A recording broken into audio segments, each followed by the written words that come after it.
out here in the audience. And some ugly ones, too. All right. My name is Gingy, and this is a story about a book that I wrote called Love, Loss, and What I Wore. And I'm sure you all are very interested in getting started in this today. But I would like to remind you, this is the time to turn off those ringers or turn that phone off completely, because if it rings, I'm answering it. All right? So, you want to hear how this all started? It all started one day when I was lying in bed with a backache. And I started thinking about a dress I used to wear. And I drew a picture of it. Then I thought of another one. And I decided to draw the dresses so that I could hold on to them. And after I finished, I thought, well, these dresses tell a story. My brownie uniform. My brownie uniform. My mother was our brownie leader for the Hunter College Elementary School on 69th Street between Lexington and Park. Now, even though my mother was our brownie leader, she never got a brownie leader's uniform. It was too expensive. A handmade brown dress coat with matching leggings and galoshes. Gingy, put on your leggings. I hated putting on my leggings, which were held up by suspenders, and I always had a tantrum. I won't! You have to put on your leggings if you want to play out in the snow. No, I don't. If you don't, you know what will happen? You'll get polio. You can't imagine how many ways there were to get polio. You could get it from swimming pools, from drinking water, and the most terrifying of them all, from swallowing a fly. Oh, we lived at 333 East 66th Street, between 1st and 2nd Avenue, in a first-floor railroad flat that faced the front. This is a hunter green wool jersey dress embroidered with red cherries that my mother made for my sister and me. Well, my sister's name was Blossom, but everybody called her Tootsie. Everybody called me Gingy because I was born with ginger-colored hair. Oh, my mother never wore fancy clothes. Once, my grandmother surprised her with a silver fox stole. She tried it on, but she never wore it after that day. She usually wore a dark print dress with brown shoes and a buckle. She wore glasses, but whenever I draw her picture, I always forget to draw the glasses. Oh, her face had the most beautiful shape. She made this black taffeta outfit, too, that I wore to dancing school at Ballet Arts in the Carnegie Hall building on 57th Street. I liked it very much. My mother made mostly all of my sisters and my clothes. And while I did like it, what I really wanted was a store-bought outfit. Well, sometimes I would take the crosstown bus to Ballet Arts myself, and my mother would walk me to the bus stop. Gingy, what's that smell? What smell? You know perfectly well what smell. It was perfume. It was taboo. It smelled like... You smell like a bordello. You are too young to wear perfume. Tootsie wears perfume. Tootsie's 17. You're only 12 years old. You're just a baby. I am not a baby. And you would smell so sweet without it. When you were a little girl, I used to bury my head in your neck and inhale. used to bury her head in my neck and inhale. The spring after my mother died, my father took me to B. Altman's department store on Fifth Avenue to buy me a dress for my 13th birthday. Oh, we were both so sad. But when we got to the teen department, my father said, "This is my daughter Gingy, and she needs something to wear for her 13th birthday, and we need help." Oh, and they all rushed to help us because my father was so handsome. He was 6 feet tall. I picked out 2 navy blue dresses, but I couldn't decide between them. Oh, I was in agony. And so my father says, "You don't have to decide, because you know what? We're buying them both." He made them gift wrap them. Oh, this was a long time ago, before they made you pay extra to have things gift wrapped. Each dress was very expensive, around $44. I wore this one with the nice little capelet on it here to my 13th birthday party.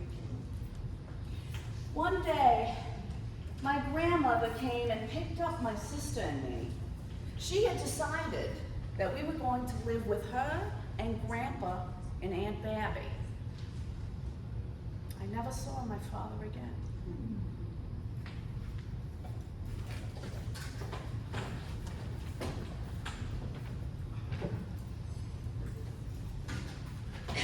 When I was 13, My mother went to Montreal. New York City, And she brought us back not a twin set of adorable cashmere sweaters.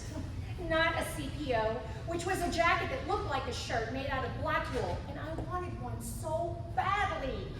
Not a pair of Capicios. Or bell-bottom jeans, which had just come in and everybody had them but me. Instead, I got a pair of socks. an outfit. The loudest, ugliest, long socks. No one was wearing outfits. And they were straight.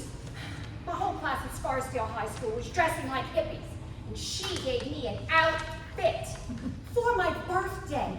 And the socks were meant to be worn Mid-thigh. mid-thigh, she says, and they were French. They were from Paris.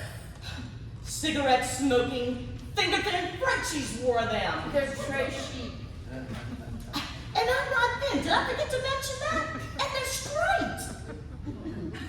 Everyone's wearing them, honey, even though you're not thin. They wear it. They are. Yeah. Brown plaid wool pants, an ivory silk blouse with a bow tie, and a crocheted vest just to pull it all together. I went ballistic. What is this? I can't believe that you bought me this. I hate this. What's wrong with it? Everything. What have I ever done to make you think I would ever put this outfit on? It looks like something you would wear. oh, I only wish I could wear something like that. It's beautiful. Outfit! Like anyone wears outfits. Well, at least try it on. You look beautiful. I do not. I'm taking it back. You can't take it back. Why not? Oh, because it was on sale. You bought me a birthday present that was on sale. What if I didn't like it? Which I don't. You are an ungrateful child. You are a horrible, ungrateful child. You don't appreciate anything. My life is over just from wearing it in the house. Fine. I'll never buy anything for you again. Good. I don't care. The next year, on my birthday, she gave me a paperback copy of Between Parent and Child and a frozen sourly banana cake because I didn't appreciate anything anyway. My mother. Honey, you look adorable. I do? Oh, yes, the French have the best sense of style. Okay. So the next day, I put on my new socks and hopped on my bike and went straight to school.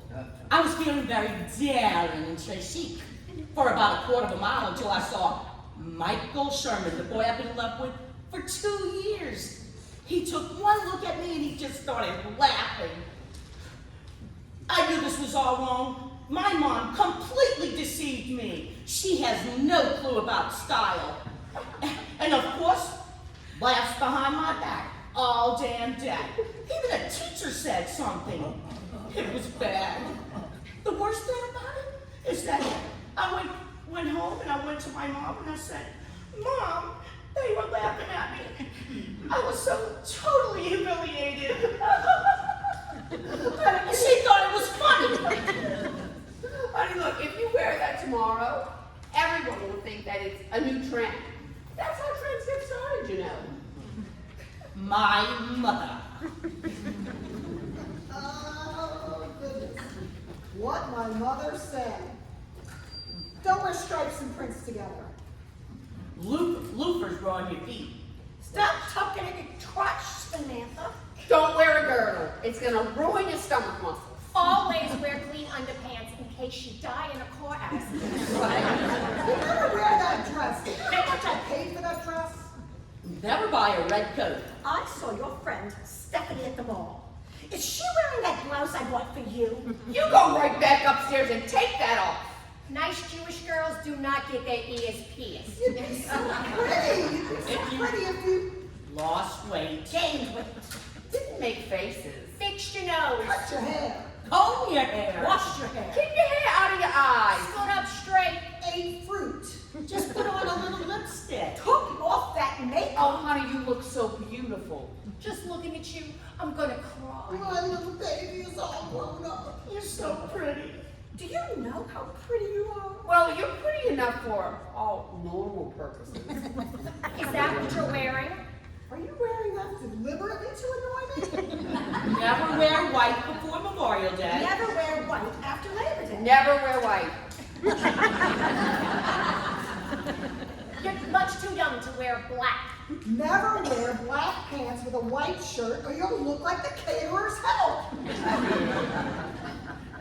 Never wear velvet before Rosh Hashanah. Oh, yeah, that's it. What did you do to your hair? Is that a tattoo? If you wear that, you're going to be sent home for breaking the dress code. Take that off, you look like a slut. I don't know why I buy you things. You look like a gypsy. You look like a baggly. You look like a waitress at a Hungarian restaurant. I don't understand. You could look so good if you just tried. I don't know why I buy you things. A tiara? You want a tiara? Where are you planning to wear a tiara? Your bra strap showed. It's showing. What do you mean it's supposed to show?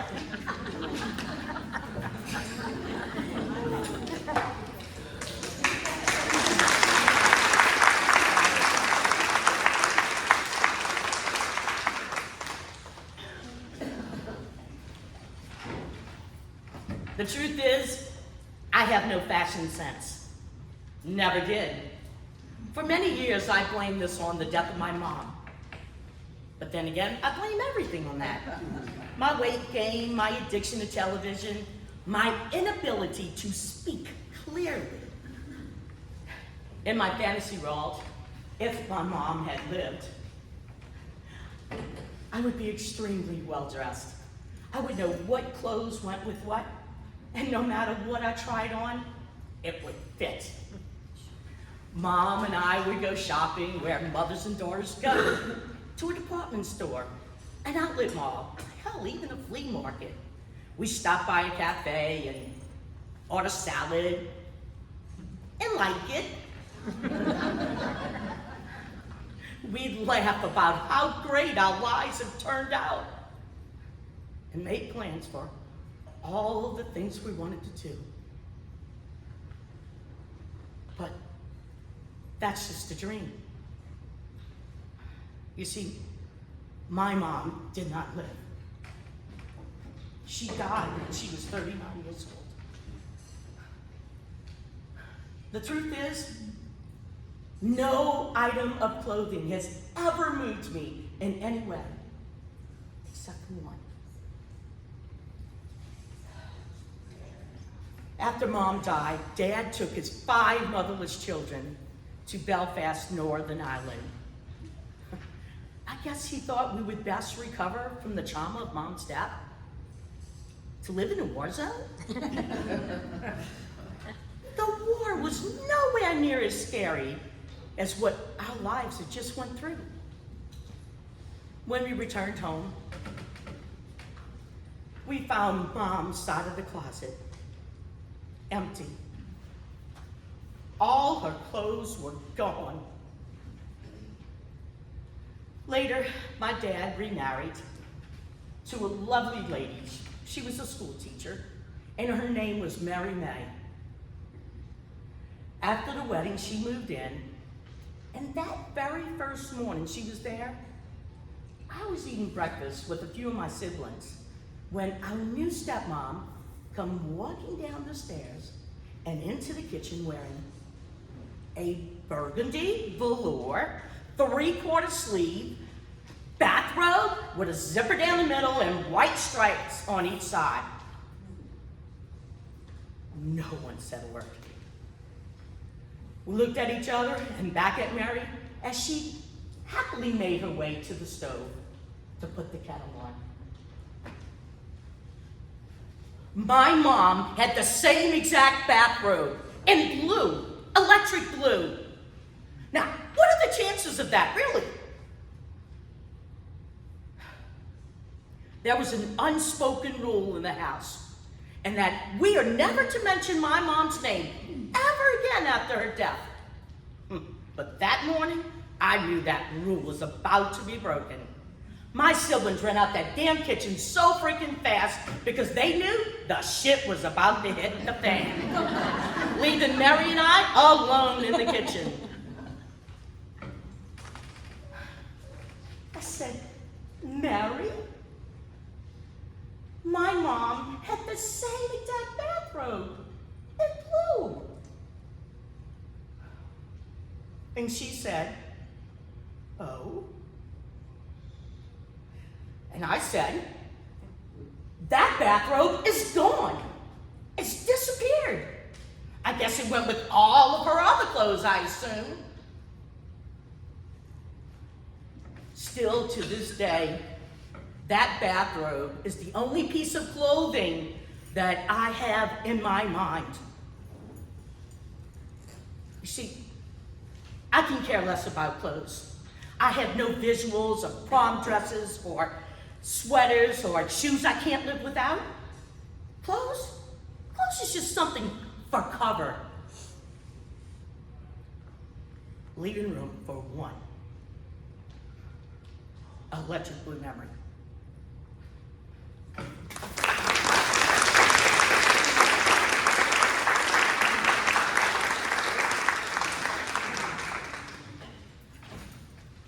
If I could draw, I would draw a picture of the dress that my mother gave me when I was 5 years old.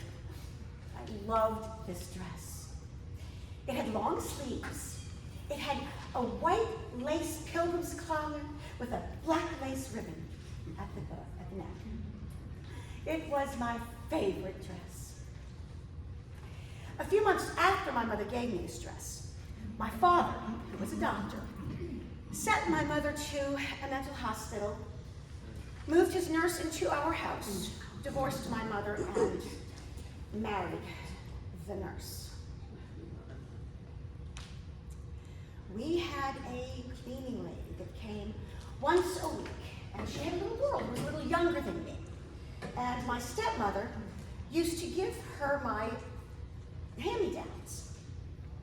One day, I could not find my beautiful dress. I asked my stepmother if she'd seen it. She said, oh, it'll turn up. A week later, I went to school, and on the playground, I found my beautiful dress on the housekeeper's daughter. I couldn't believe it. I ran up to her and I grabbed her by the collar and I said, that's my dress! That's my dress! This is my dress! Over and over again until the recess monitor had to pull us apart.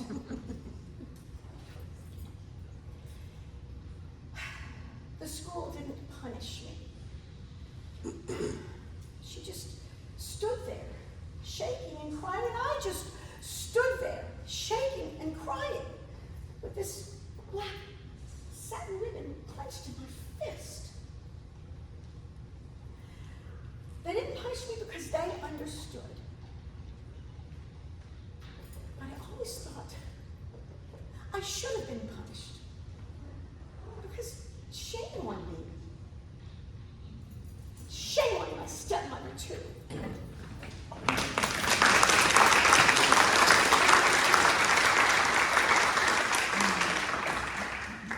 We lived with my grandparents in a brownstone building at 743 Madison Avenue between 65th and 66th Street. They owned a stationery store on the street level. It was called Harry Goldberg's, and we lived above the store. My grandmother had very beautiful, long, silver gray hair that she twisted up on top of her head into a bun. She believed in two cures: hot tea for anything wrong inside of the body, and Vaseline for anything wrong outside of the body. She had always had this to say: it's as easy to fall in love with a rich man as it is a poor one. Which isn't true. I don't know why people say this. It's not true. And my aunt, she agreed with it. My Aunt Babby. My Aunt Babby had enormous breasts. Once I saw her naked, and it scared me half to death. My best friend, Dora. Dora had a beauty mark at the end of her eyebrow. And Dora lived at 22 East 65th Street, right across the street from me. We used to lean out of our windows and shout things down at men. Things like, "Hey, mister, you're going bald." Oh, we thought we were hilarious. Dora's mother was a dress designer for rich ladies. And whenever Dora had someplace special to go, her mother would say, "Take Gingy along." She lent me this satin sleeveless dress when we went to go to the Choate School for Boys in Connecticut for the weekend. All of the preppy girls gave us mean looks and called us whores. Probably because we spent the entire weekend necking with our dates. Oh, this dark pink jersey dress is one that I bought for a date with Walter Fenton. Oh, I was madly in love with Walter Fenton. Whenever we would go out, Walter begged me to go all the way. Until finally, at a fraternity party at the Dartmouth Winter Carnival, Walter said he couldn't see me anymore because necking was just too painful. So he got up to get a beer and left me sitting on the floor.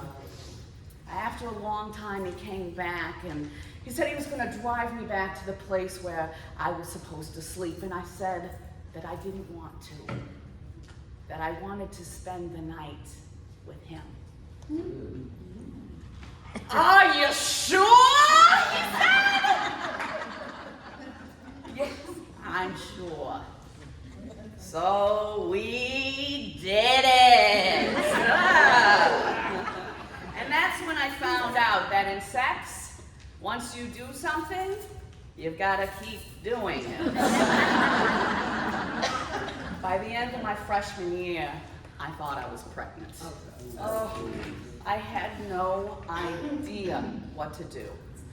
So I went to my sociology professor at Simmons College for advice. He taught a class in marriage and family, and so I thought he could help.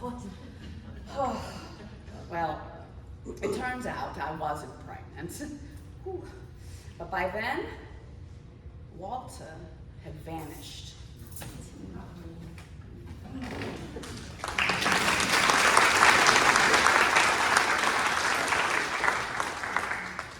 Can we talk about the bra?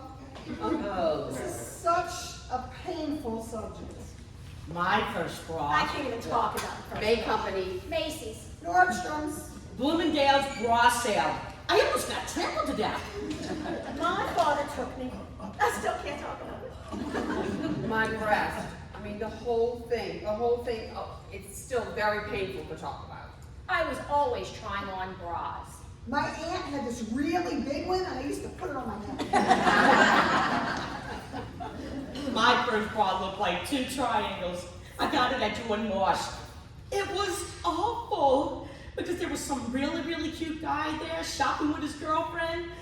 And Mom kept saying, Julia, Julia, what are you doing in that section? The training bras are over here. My mother said, if you don't wear a bra, you'll have pendulum breasts. Mine was a 28 double A. It was small, but it wasn't small enough. When I served, I looked like I had little white puffs all over my shirt. So the lady that was there, she told me, she said, honey, you gotta lean over. So I leaned over, thinking that breasts were gonna magically tumble out of my chest. They didn't. Well, I bought a blow-up bra. It had plastic balloon inserts and came with a plastic straw inserted into the balloon and blew it up to the size you wanted. One day I was talking to this guy I had a crush on, and one side collapsed. It was something about your dad. You couldn't run around the house naked anymore. You couldn't sit on your daddy's lap. The breast, the bra, the divide. Well, my mom's friend worked at Bloomingdale's when I was in college, and she recommended the Minimizer. It's a spandex bra that flattens your boobs about a cup size. Well, I was totally excited about this because I was very self-conscious about my breasts. The bra flattened me out, but it gave me a kind of mono-boob look. I wore it to the veterinary clinic where I worked, and we had this new vet there. He was Indian. And he looks at me and he says, please don't take this personally, but this is only for your own good. But there's something wrong with your boob. And I said, I don't know you, and I don't appreciate your comments about my boobs. They're none of your business. That's the first time I ever stood up for my boobs. Someone gave me a cashmere halter top that needed a bra to make it work. So I go to the town shop on Broadway and I tell the saleswoman, Marveline, my bra size. She immediately tells me I'm wrong. All you girls think you should be going up in inches when you should be going up a cup. I'm very positive in something that perhaps is a dressing room but looks a little bit more like a utility closet with a mirror and a case of paper towels. I am strapped into my strappers when the curtains are parted like the Red Sea, and my linebacker of a saleswoman commands me to bend over. She then grabs me by the bra and she hoists me up, and I can feel the blood changing directions in my body. She reaches in, cups my breasts with her hands, and shifts them. Then she invites all of the other saleswomen into the room. Everyone cheers. I look in the mirror and I realize that I am a new woman. And it took Marveline feeling me up in a utility closet to get me this one.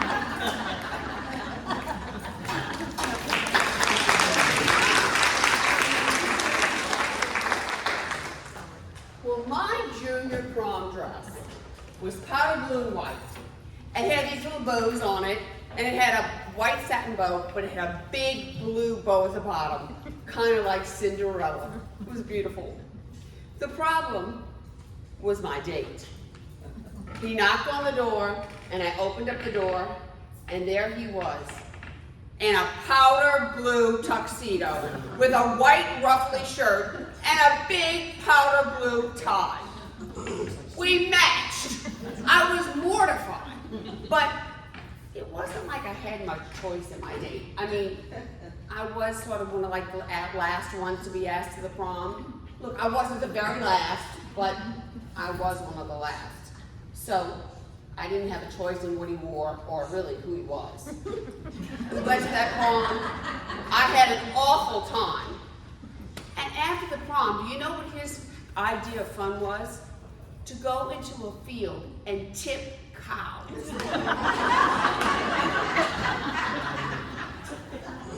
My senior prom, now that was a little different. My dress was short and black, and it was tight on top. It was lace, and it poofed out at the bottom, kind of like Madonna, 1980 style. And I had on these black lace gloves. And short dress, did I say that? My date, he was also short, but he was so handsome. And he was the most popular guy in the whole school. We went to that prom. Oh, I had a great time. We drank champagne and we made out in his car the entire night. It was fabulous. But you see, here's the problem. I never really know which one of those girls I really was. Was I the girl who barely gets asked to the prom at all by this nerd? Or was I the girl who got asked to the prom by the most popular guy in school? Every time I thought I was one, I turned out to be the other. So, I think that's the reason that I got married. I just wanted to end the confusion.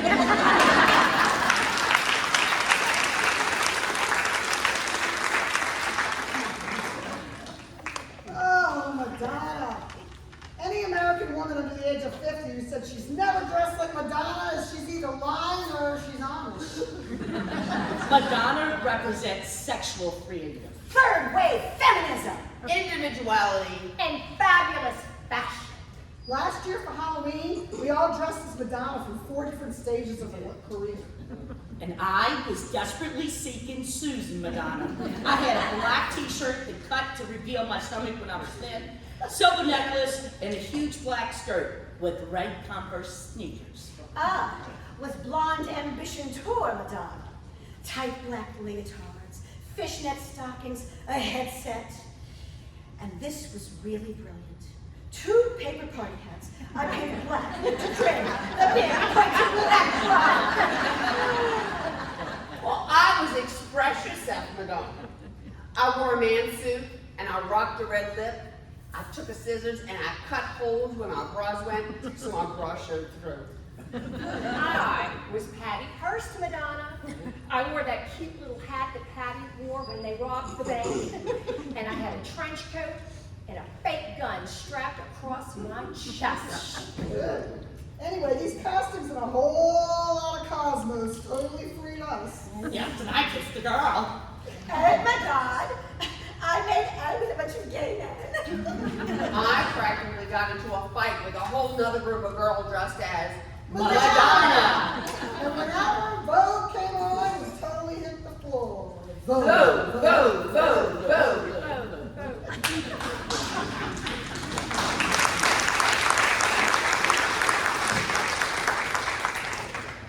I got my first pair of boots when I was 14.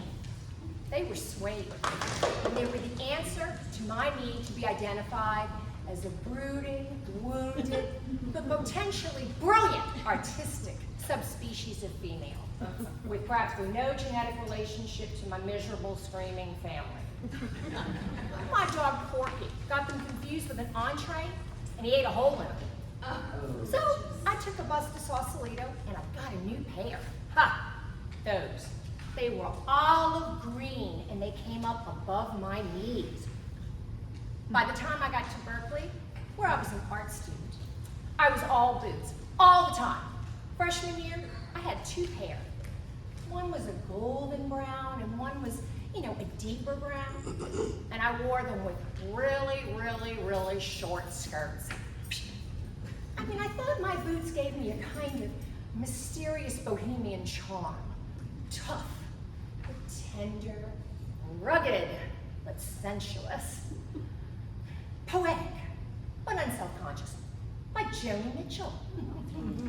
It was a really, really good time in my life. But then, one night while I was sleeping, a guy broke into my apartment and he raped me. They never caught him.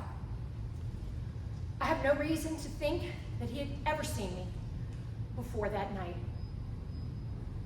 But after the rape, when I walked down the streets of Berkeley with my boots and my short skirt, suddenly I felt like everyone was staring at me.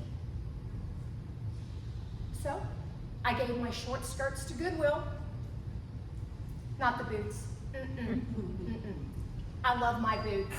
Check these out.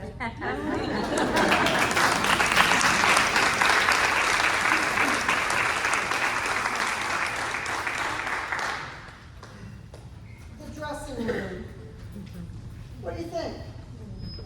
Does this go in or out? What's this length? I can't even zip this up. Well, the only reason why I can't zip this up is because I have my period. Oh my God, I'm up a size. This will fit if I lose 5 pounds. This will fit if I lose 10 pounds. This will fit if I have lipo. This doesn't fit. Do you think this could be let out? This doesn't fit now, but if I lose weight by May, I'll be okay. I don't know who this is cut for. But I'm always a 6. I've always been a size 6. Does this come in an 8? Does it come in a 12? Does this come in a 14, 20? Does this make me I can't decide. What color is this?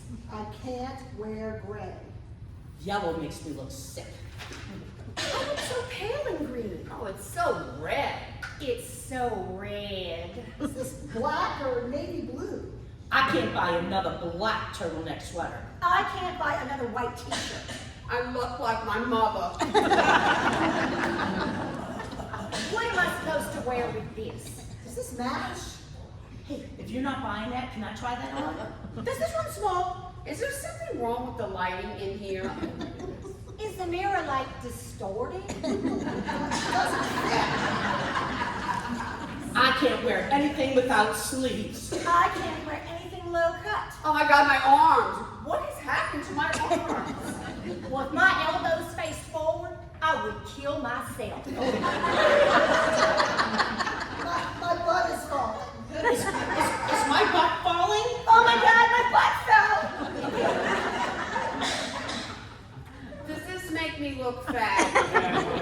Tell the truth. I can't decide. I can't decide. I can't decide. I can't decide.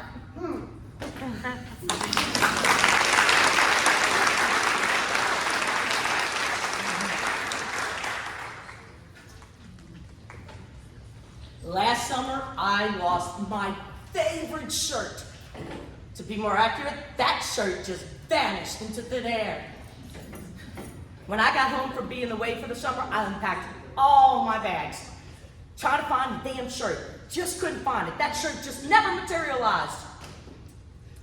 I started trying to replay the sequence of events over and over in my mind, and I have a clue maybe of what happened to it. But the fact is that this shirt ceased to be. You know the sad part about it all? Is that this shirt was coming towards the end of the summer when it was going to be the perfect shirt. It was flattering and always made me feel pretty inside. I liked the cut and the color. It went with all my favorite pants. It was casual and dressed down, not crappy and falling apart. It was one of those shirts that you had to stop yourself from wearing because everyday outfits would be improved by it. And as silly as it may sound, I'm generally happier when there's clothes like this in my life that I can put on and feel good in. Something to fall back on. When I realized that this shirt was really gone, I I couldn't think of not one thing that I owned that would serve the same remote purpose. I felt something cheated on as something truly rare and precious. Now, it may sound like I'm talking about death or a loss of a love. Well, maybe I am. I guess it's worth noting that my relationship with my boyfriend was coming to the end at the same time I lost my shirt. But I swear to you at the time that I was not transferring my feelings of the lost boyfriend onto the shirt, but I was actually mourning the loss of the shirt itself. Now, there is a valuable lesson to be learned here with this experience. And you know what it is, ladies, because we like to do what? Shop. So this came with the purchase of 8 different shirts. With all with some likeness to the lost shirt, whether it be the cut, the color, the material, or the casualness.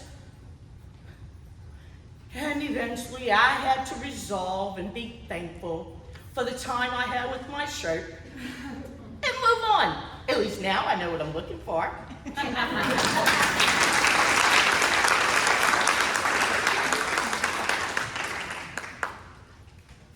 I bought this princess-style dress in Filene's basement in Boston for my marriage to Harry M. Johnson. Oh, It's a great name, isn't it? He gets it. I was 20, and Harry was 37. Harry, if you remember, was my sociology professor at Simmons.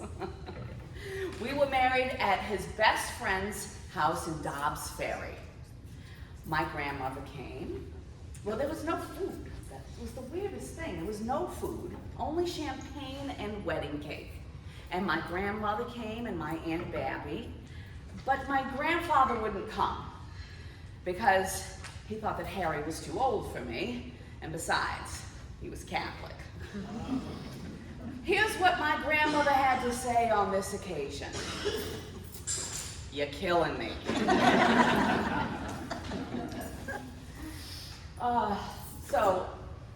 Excuse me. You're killing me. You're killing me. You're killing me. One day, as I was walking down the front steps of our apartment, there was Walter Fenton. He had joined the Navy. Oh, he looked handsomer than ever in his uniform. He looked at me and he said, "Gingy, why'd you do it?" And then he kissed my cheek and my hand, and he walked away. Now, I would love to be able to tell you that nothing good ever happened to Walter Fenton, that he wound up being a used car salesman. But the truth is, he won a Pulitzer Prize, the brick.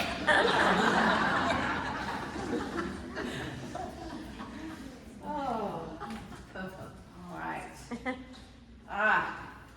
The Chinese iridescent brocade Chinese-style dinner dress. I bought this in Cambridge for a New Year's Eve party. Harry convinced me to buy this dress because he said it showed off my arms. He thought my arms were pretty. The party was at his friend's Penny and Ecky's house. They were married. Oh, I idolized Penny. She carried her diaphragm in her purse, which was very cool, but strange. I wondered about it at the time because isn't the point of getting married so you don't have to carry a diaphragm in your purse? Well, around midnight, I started to get very upset because I couldn't find Harry. And then I saw him. He was kissing Penny! "Harry!" I said. And do you know what he said? You know what he said. It's not what you think. But it was exactly what I thought. So, that was that. I was 21 years old, and I was going to be the youngest divorced person in America. Well, except for Elizabeth Taylor.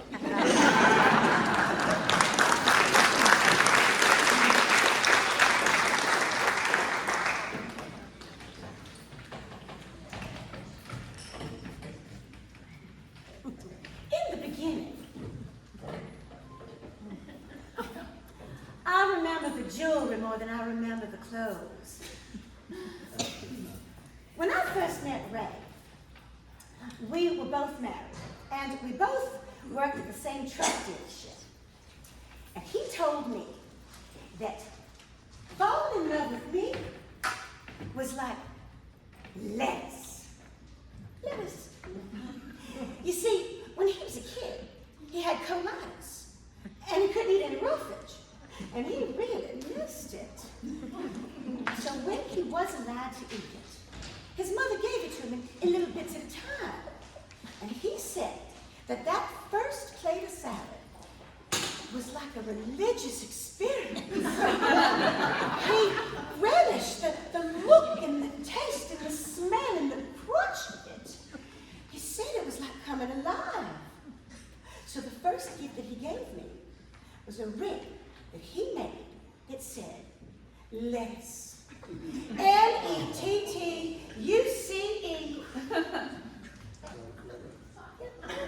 I still have it. It's a little tired.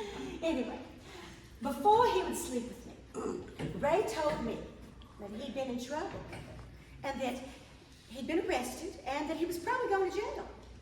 And after he told me that, he told me all over again because he didn't want to mislead me.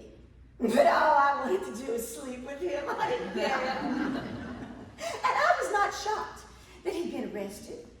After all, I'm a gorman. My family was always doing stupid shit. My mother and my grandmother were arrested for making gin in the bathtub. And my Aunt Lucille, she was kicked off of the Baltimore abortion squad for arranging abortions. And my cousin David, I see you over there, David. He arranged his own funeral to get out of making car payments. Where are you going? Ray and I fell in love. He left his wife, and I left my husband, and he was sentenced to 7 years. Thankfully, in a minimum security prison. I went to visit him every weekend. Sometimes I would wear this special pair of pants I had. It was soft cotton, light brown, bit roomy. And I had made a little tiny hole in the crotch. Just big enough for easy access, if you know what I mean. Yes. Now you know, Ray never really got anything out of it, except for the satisfaction of satisfying me. But he always wanted to make sure that I knew that he could satisfy me better than, in jail, better than anybody else could on the outside. And of course, we wanted to hang on to our freedom. We wanted to pull something over on the guards. You know, get away with it. Because they were horrible. When they checked you in, they frisked you up and down. They went through your purse and your stuff like they controlled you. Because they did. Ray got out after 2.5 years. And when I went to pick him up, I was wearing a pair of knee-high caramel-colored boots and a raincoat. And when he walked down those steps, he had a grin from ear to ear, because he knew I had nothing on underneath, and the gods didn't know it.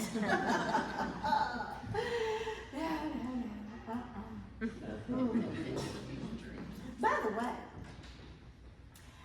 we just celebrated our 20th anniversary. I am state senator. And Ray, he's a life coach. He coaches people on their lives. Now, if you lived near us, you would know us. But you wouldn't know the story.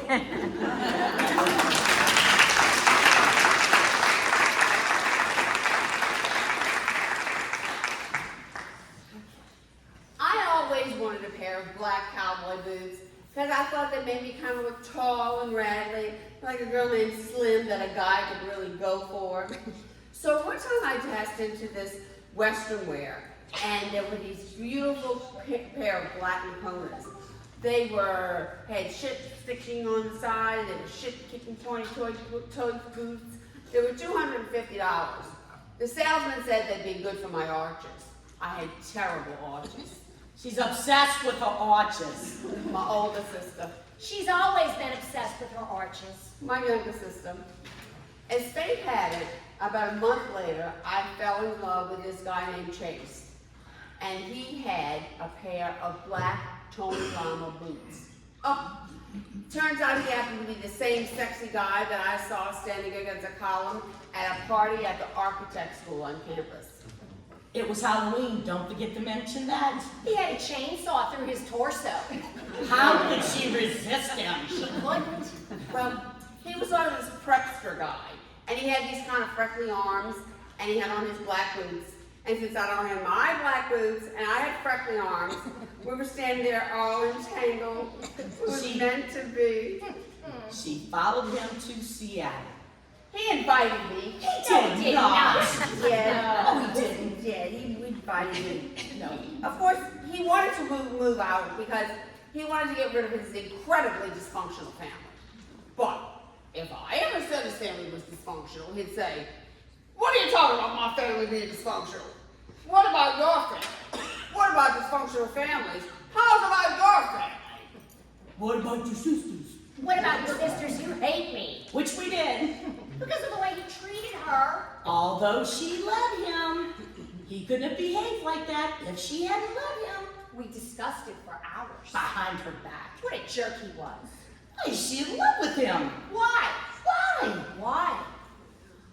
Where was I?" His incredibly dysfunctional family. Right. So she said, If you're gonna insult my family, I'm out of here. And she said, "Oh, please don't go. Please don't go. I didn't mean it. I really didn't. I love you.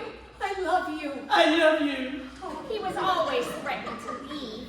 And every time she said, "Please don't go. Please don't go. Please don't. I can't live without you. I love you." So guess what? He stayed. Well, after a while, I began to suspect that he was really in love with his family and not me at all. Because he'd go home on these trips for Christmases, bearing gifts that I helped him buy, but he'd go without me. And he'd come back with these Shetland sweaters and these wonderful childhood memories. But what I really wanted him to do is I really wanted him to come back, and I really wanted to say how much he missed me, how much he loved me, how much he couldn't stand to be without me, that he loved me and wanted to marry me, or airing any of that. He at least wanted me to meet his damn parents, which I told him, in those exact words. and he said, If you're gonna insult my family, I'm out of here. and she said, Fine, isn't that amazing? go, split, and take those damn black boots with you. And he left just like that. After 7 years and 7 horrible Christmases, he owned 10 pairs of Tony Lamas, which all had holes in them, and I still had my beautiful black boots. And he had his Shetland sweaters and his childhood memories. So I decided to move. I moved, found myself a good shrink, and I moved to LA,